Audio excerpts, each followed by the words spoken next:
Pierre Palmade accusé de pédopornographie, ou en l'analyse des vidéos transmises à la police. 2 vidéos dans lesquelles on verrait Pierre Palmade visionner du contenu pédopornographique ont été transmises à la police.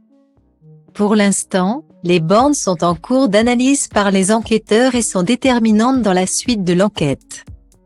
Pierre Palmade est loin d'en avoir terminé avec la justice.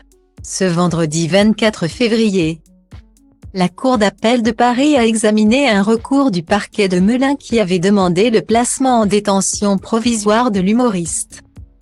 Toujours en cure de désintoxication, le comédien responsable d'un tragique accident ne s'est pas présenté à l'audience à laquelle il n'était pas obligé d'assister. À la place, c'est son avocate qui a été chargée de le représenter.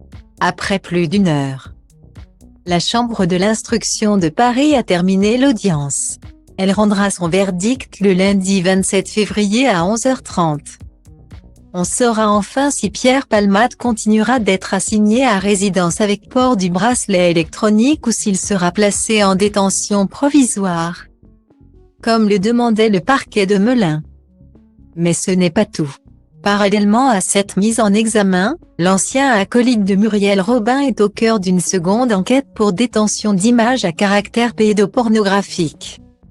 Un homme a émis un premier signalement à la police, prétendant que Pierre Palmade lui aurait montré le début d'une vidéo impliquant des mineurs, avant de se vanter qu'il pourrait disposer sexuellement de 2 enfants. Cet homme ne possède en revanche aucune preuve matérielle pour confirmer ses propos. Un second homme a été entendu par la police le 21 février. Il leur a transmis 2 vidéos qui seraient accablantes pour Palmade, puisqu'on pourrait le voir visionner du contenu pédopornographique. Comme le précise Le Parisien ce samedi 25 février. Ces films ne sont pas d'une qualité probante et les bandes sont en cours de nettoyage. On ignore à ce stade si les séquences qu'on suppose regarder par l'humoriste revêtent bien d'un caractère délictuel. Dans le cadre de cette enquête, 2 hommes ont été placés en garde à vue. Ils apparaîtraient tous les 2 sur les vidéos avec l'humoriste.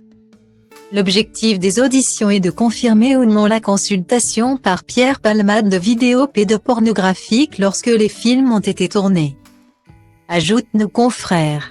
Pour rappel, un proche de l'humoriste a déclaré ce vendredi 24 février dans les colonnes de Marianne, « Jamais personne dans l'entourage de Pierre n'a entendu parler de sexualité avec des enfants. Affaire à suivre.